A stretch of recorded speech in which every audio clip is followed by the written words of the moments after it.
Hey folks, David Glenn here from the North Carolina Sports Network with my three quick things on Alabama's 89-87 victory over number one seed North Carolina in the Sweet 16 of the NCAA tournament. Quick thing number one, wow.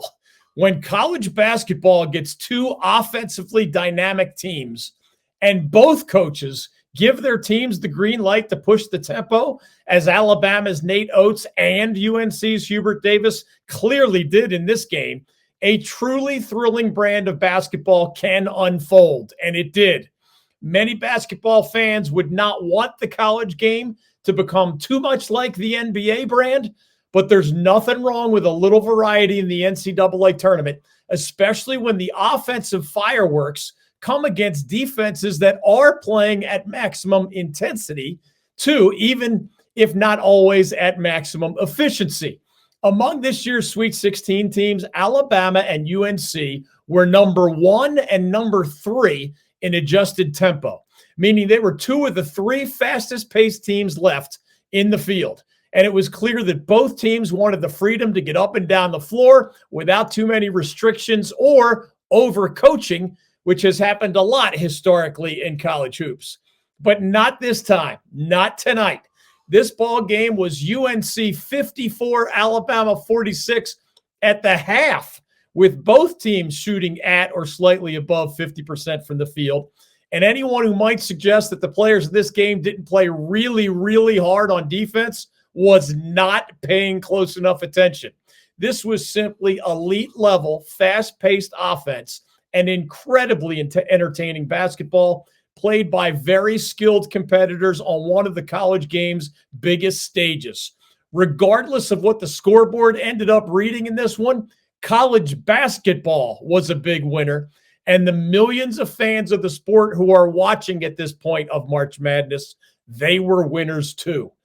Michael Berard, Managing Director Investments with the Founders Group at Stifel, works with a select group of high net worth individuals and institutions to develop and implement investment plans tailored to their specific objectives and risk tolerances. If you are interested in highly personalized, well-researched guidance and outstanding personal service, you can contact Michael at 984-364-2002. That's 984-364-2002. Stifel Nicholas and Company Incorporated, member SIPC and NYSE. Quick thing number two.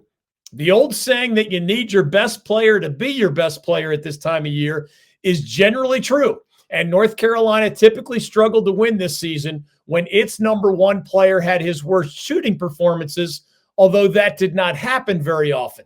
Senior guard R.J. Davis, the 2024 ACC Player of the Year, and deservedly so, had his roughest shooting night of the entire senior campaign of his against Alabama at the worst possible time for the Tar Heels.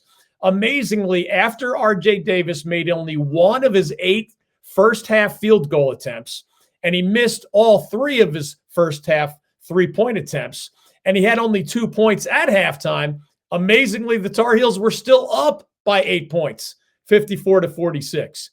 There were 2 main reasons for that. First, Davis didn't let his terrible shooting affect the rest of his game for a long time. And that is not easy to do for many players, especially in the biggest games. At the same time, he had only 2 points. He had 5 first-half assists, a couple of steals, a rebound, even a blocked shot, and he committed only 1 turnover at the half. He didn't shoot well, but he found a bunch of other ways to help his team build an 8-point halftime lead. The other reason is that this Carolina team has at least 3 other players just in its starting lineup that can really explode on you offensively. It was obviously not R.J. Davis's night, but in this game, it was a good night for sixth-year senior guard Cormac Ryan, who hit 5 of his 8 threes for 17 points, 5 rebounds, and 2 steals. And it was a good night for junior forward Harrison Ingram, who hit 2 of his 5 threes and finished with 12 points, 9 rebounds, 5 assists, couple of steals, and a blocked shot. And it was mostly a good night for Armando Bacot, the fifth-year senior center, who had yet another March Madness double-double with 19 points and 12 rebounds, plus 2 steals and a blocked shot, although Bacot did miss a crucial dunk and failed to convert on some other key possessions down the stretch with the game on the line. Freshman point guard Elliot Cadeau even hit 2 of his three three-point attempts in the first half, and had 8 points at the break. In the end, of course, it was not enough for the Tar Heels, and it continued a theme that popped up occasionally for UNC earlier this season, but only occasionally. When R.J. Davis was only 8 for 22 against Villanova back in November, the Tar Heels lost to the Wildcats in overtime. When Davis was only 7 for 22 against Clemson in Chapel Hill, the Tar Heels lost to the Tigers. When Davis was 7 for 17 against Syracuse, the Tar Heels lost to the Orange.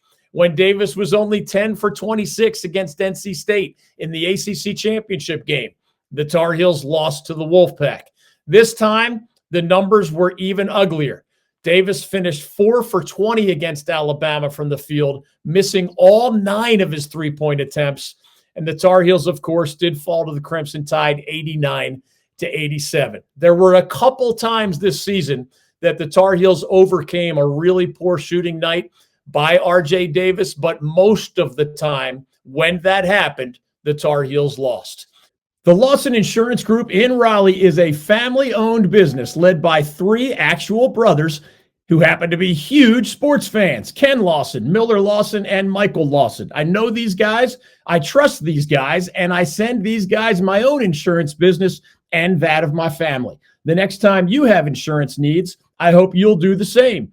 The Lawson Insurance Group is known for its commitment to community and its dedication to ensuring that North Carolinians and their businesses are prepared for life's inevitable challenges, with the reminder that as a high street insurance partner, Lawson Insurance Group offers local expertise and support that, combined with High Street's extensive national resources, means more choice and support for you as their client. To learn more, search Lawson Insurance Group online. The Lawson Insurance website will be the first link that pops up. Quick thing number 3. For decades, North Carolina basketball fans have remembered the names of opposing players who played key roles during March Madness in ushering the Tar Heels into an earlier than hoped or earlier than expected offseason. This time, Carolina fans actually have 4 names to remember.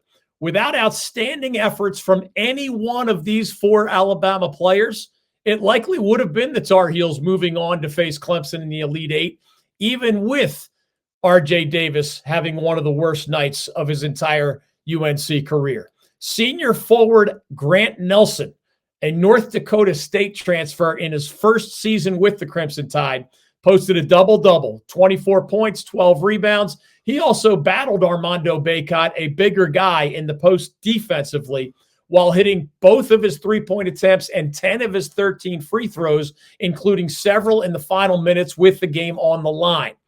Sophomore Rylan Griffin looked like a veteran. He had one of the best games of his entire college career at exactly the right time. A 6'6" guard, he was the primary defender against R.J. Davis for most of the game, and his wide wingspan obviously bothered the much shorter Davis. At the other end of the floor, Griffin added 19 points, hitting 5 of his 9 three-pointers on a night when the Tide collectively hit 11 of their 26 threes. That's better than 42% from long range. Fifth-year senior point guard Aaron Estrada, a Hofstra transfer in his first year with Alabama, also was outstanding. The lefty won the point guard battle head-to-head against UNC's Elliot Cadeau, finishing with 19 points, 3 assists, and only 1 turnover. Last but not least was the Tide's best player. First-team All-SEC guard Mark Sears was actually well defended by a very active and relentless Cormac Ryan for most of the night. But Sears, unlike Davis, still finished with 18 points on very efficient 7 for 14 shooting. In this sensational, fast-paced, and fun-to-watch Sweet 16 matchup, North Carolina's best player and Alabama's best player both got a lot of help from their friends. The bottom line, though, was that when the Tar Heels needed their best player to be anything close to that against an Alabama team that, remember, was one of the best offensive squads in the entire nation this season, on this occasion, R.J. Davis just couldn't deliver. I'm David Glenn. Thanks for joining us on the North Carolina Sports Network. Please find more of our work at ncsportsnetwork.com.